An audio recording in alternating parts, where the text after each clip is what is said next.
La siguiente es una presentación de El Mundo de Mañana. ¿Sabía usted que aproximadamente un cuarto de la Biblia comprende profecía? Y muchas de estas profecías son para nuestro tiempo de hoy y para los años que se aproximan. Además, de acuerdo a su registro histórico, usted puede tener confianza de que lo que dice va a acontecer. Decenas y hasta cientos de predicaciones específicas ya han tomado lugar, aunque muchas más ocurrirán en un futuro muy cercano. Hoy vamos a examinar una de estas predicciones, que es muy posible que usted pueda ver en su vida, y lo que vamos a ver en este programa puede provocar la diferencia entre entender lo que está aconteciendo o ser engañado por lo que está aconteciendo. La Biblia predice que al final de esta era, un poderoso líder carismático se levantará y engañará a la mayoría del mundo. Tendrá el poder de hacer descender fuego del cielo en una forma aparentemente milagrosa. Va a ser visto como un salvador y como un hombre santo, pero estará muy lejos de ser santo, y en vez de salvación, lo que traerá será destrucción. Este hombre, conocido como el Anticristo, trabajará junto con un poderoso gobierno europeo, conocido como la Bestia, y juntos traerán desastrosas consecuencias a todos sus seguidores e inclusive al mundo entero. Al final, solo el retorno del verdadero Mesías detendrá el desenfreno del ser humano hacia la autoaniquilación. Uno pensaría que el retorno de Jesucristo para salvar a la humanidad de la autoaniquilación sería bienvenido, pero este falso profeta del tiempo del fin llevará a las naciones a pelear contra el verdadero Mesías a su retorno. ¿Reconocerá usted al Anticristo cuando aparezca o será engañado por él? La mayoría serán engañados. ¿Cómo puede usted reconocerlo? ¿De qué señales debe estar atento? ¿Las conoce? ¿O será usted otra persona engañada, dejándose llevar por la multitud y la emoción del momento? En definitiva, ¿reconocerá usted al Anticristo? Acompáñenos.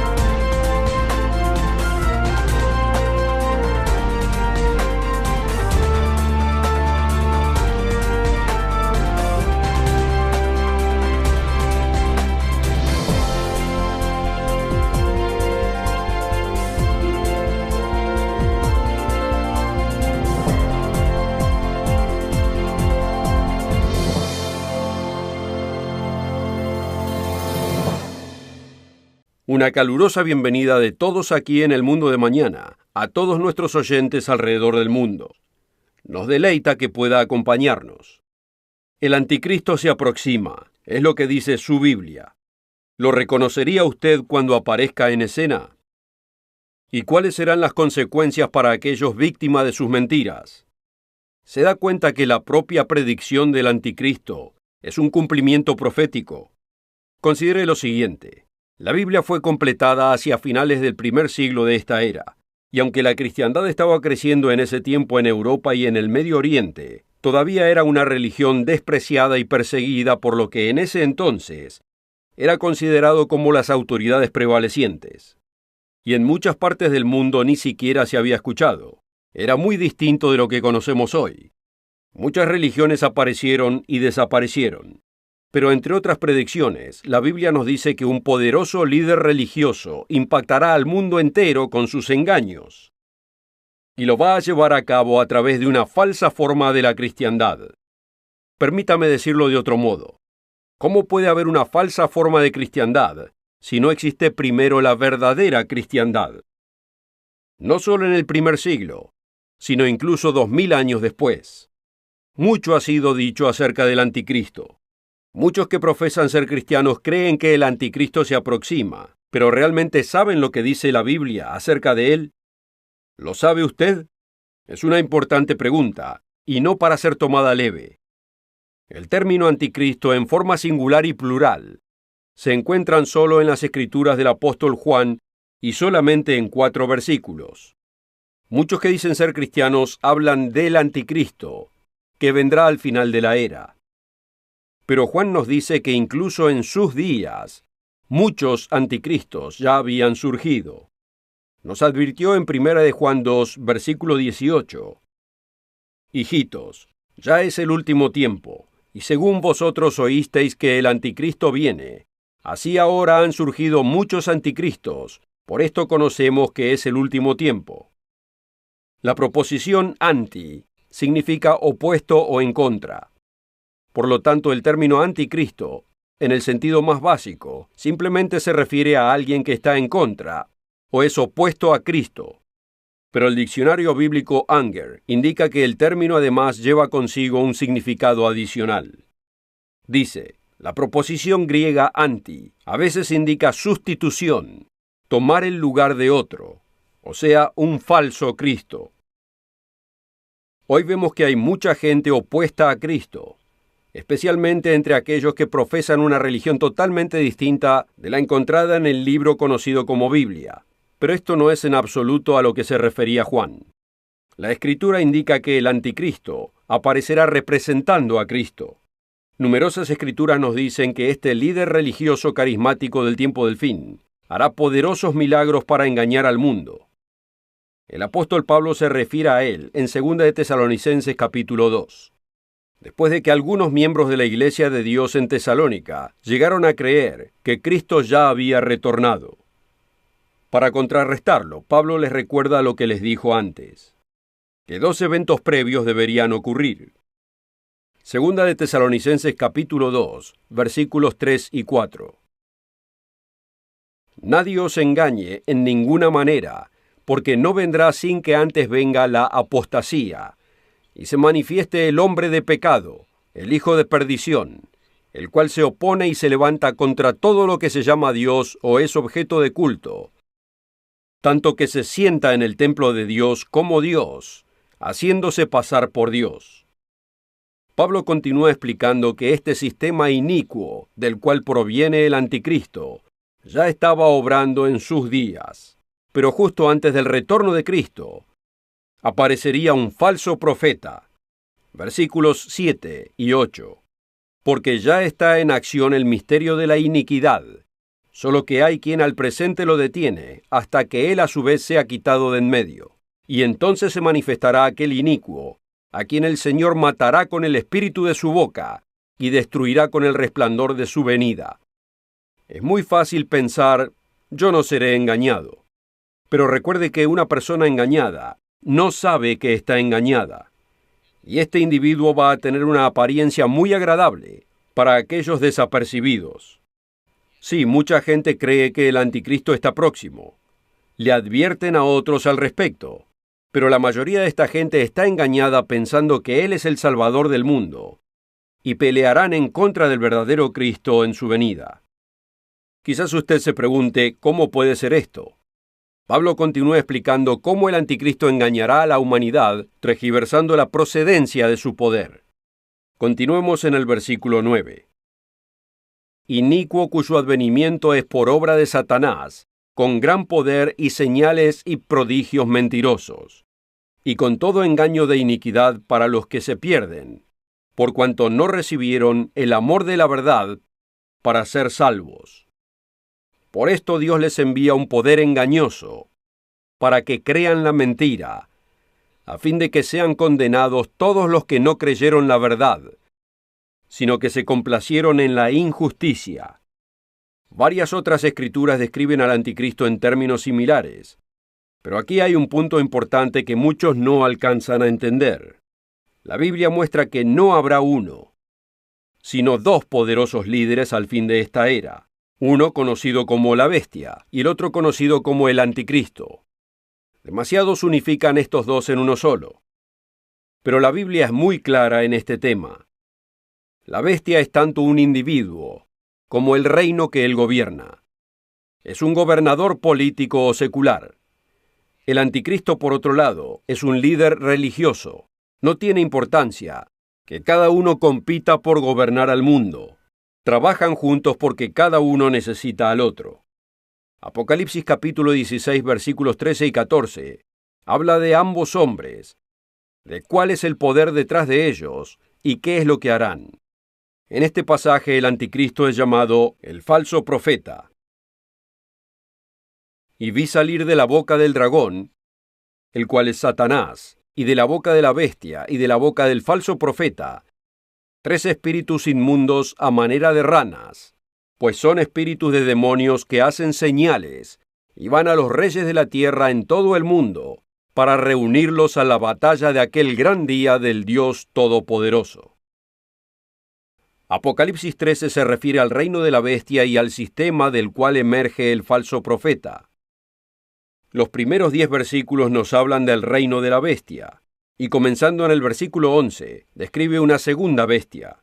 Pero es evidente en la descripción que es un sistema religioso, modelado según la estructura gubernamental de la bestia. Después vi a otra bestia que subía de la tierra, y tenía 2 cuernos semejantes a los de un cordero, pero hablaba como un dragón. El cordero es simbólico de Jesucristo, y el dragón es descrito en Apocalipsis 12:9 como Satanás. La oferta de hoy es absolutamente gratis, sin costo ni obligación. Visítenos en elmundodemañana.org. Encuéntrenos en Facebook y síganos en Twitter. Con esta oferta también obtendrá una suscripción gratuita de la revista El Mundo de Mañana, cubierta de interesantes artículos y perspectivas relevantes de importantes temas de actualidad. El Mundo de Mañana lo mantendrá actualizado con noticias internacionales, profecía bíblica y el significado de la vida misma. El Mundo de Mañana. Llame hoy. Continuemos en los versículos 13 y 14. También hace grandes señales, de tal manera que aún hace descender fuego del cielo a la tierra delante de los hombres. Y engaña a los moradores de la tierra con las señales que le ha sido permitido hacer en presencia de la bestia. La Biblia usa una variedad de descripciones para este individuo y para el sistema detrás de él. Es llamado el anticristo, el inicuo, el hombre de pecado y el hijo de perdición. Y su sistema es descrito como una bestia con 2 cuernos como de cordero, pero que habla como un dragón. Un común denominador en todas estas referencias es que él hace poderosos milagros con el propósito de engañar al mundo. Y aunque el espíritu del anticristo se remonta al primer siglo de esta era, el enfoque primordial de estas profecías es en los tiempos del fin. Daniel capítulo 7 lo describe como un cuerno corto pero vigoroso. Y agrega que existe un conflicto entre el anticristo y los verdaderos servidores de Dios. Daniel 7, versículo 25. Y hablará palabras contra el Altísimo, y a los santos del Altísimo quebrantará, y pensará en cambiar a los tiempos y a la ley.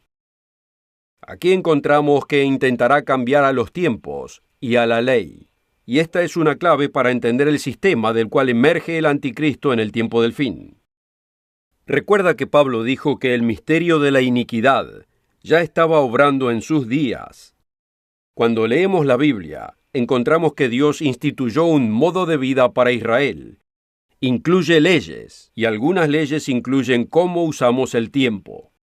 Por ejemplo, en Génesis capítulo 2, versículos 2 y 3, leemos lo siguiente.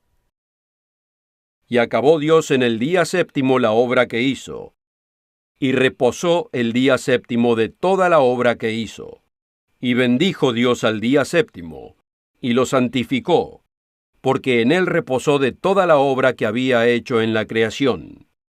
Los judíos han preservado el ciclo del séptimo día a través de los siglos, y los teólogos católicos y protestantes admiten, sin reparo, que el sábado es el sabbat bíblico. Pero comúnmente es enseñado y creído que debemos guardar el domingo como día de adoración porque es el día del Señor.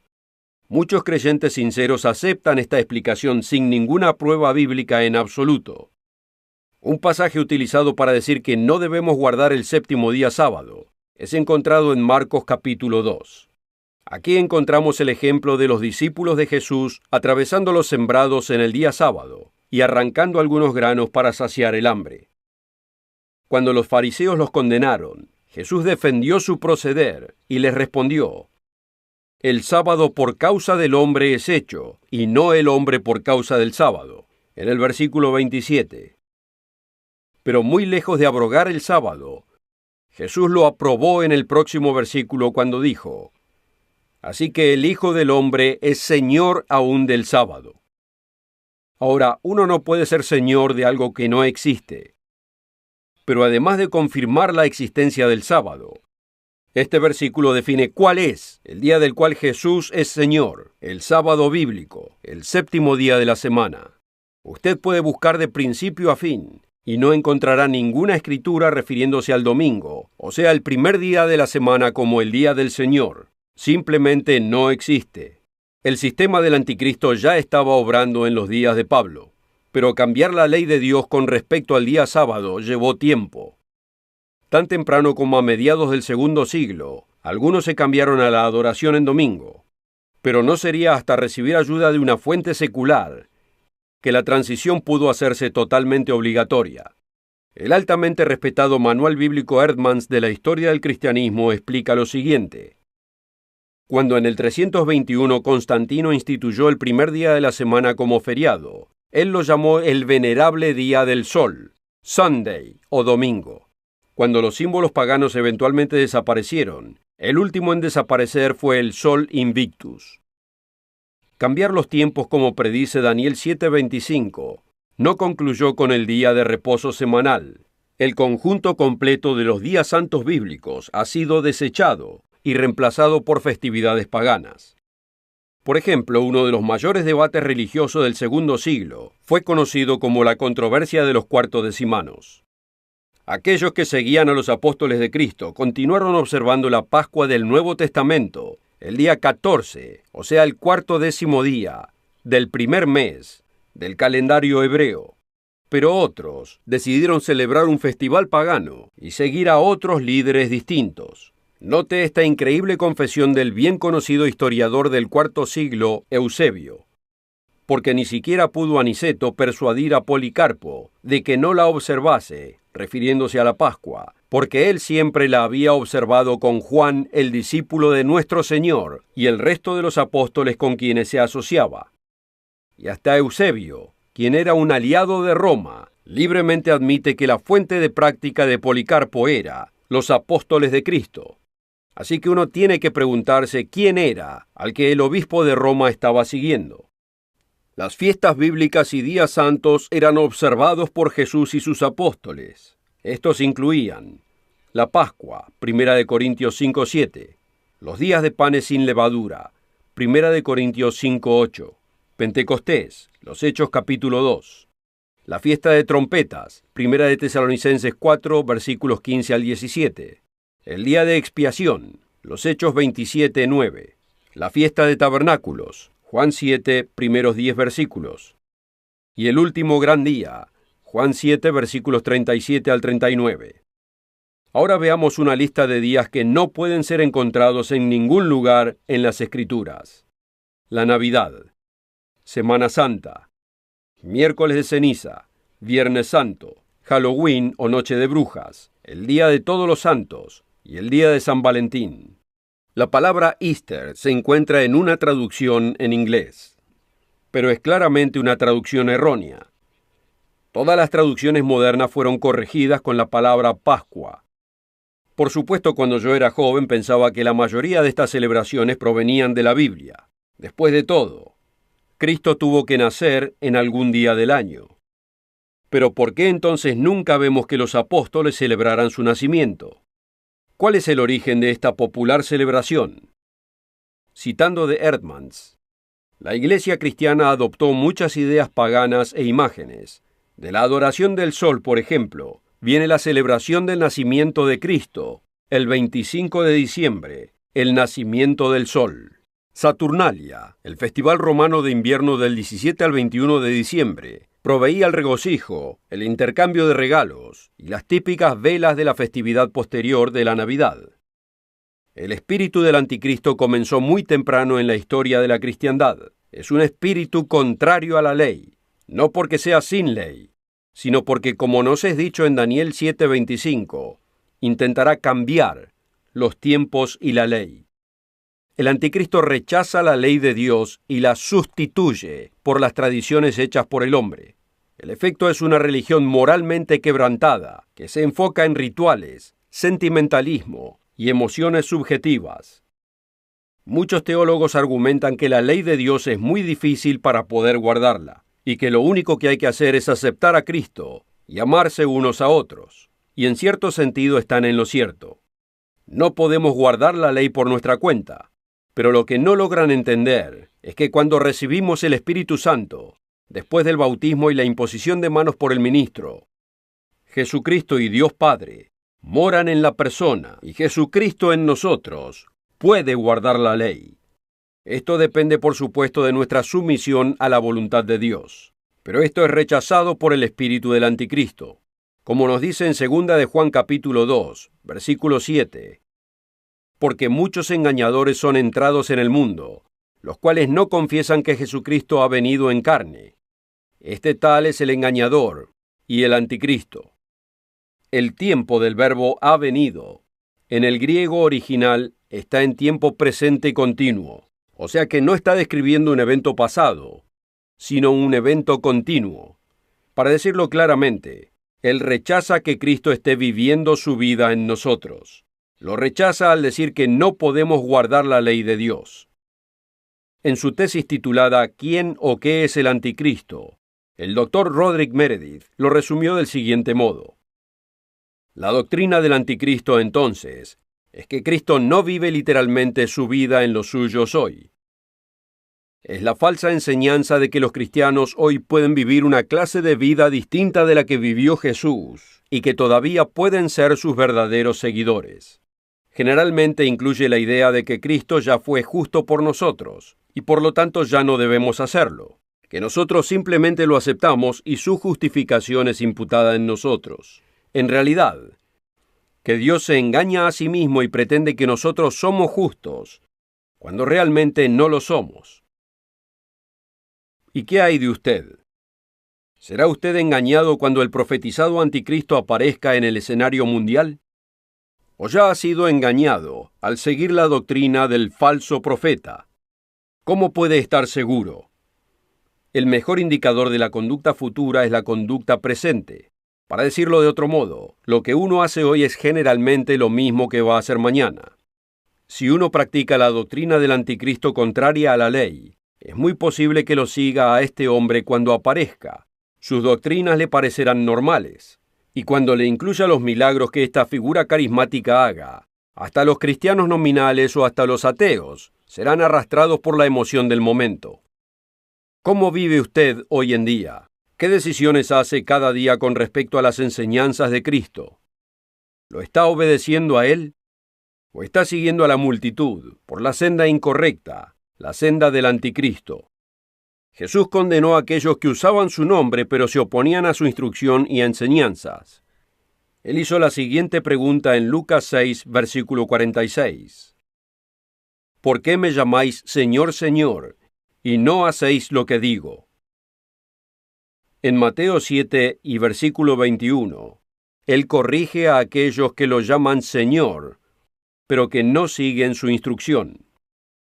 No todo el que me dice Señor, Señor, entrará en el reino de los cielos, mas el que hiciere la voluntad de mi Padre que está en los cielos. Muchos me dirán en aquel día, Señor, Señor, ¿no profetizamos en tu nombre y en tu nombre lanzamos demonios y en tu nombre hicimos muchos milagros?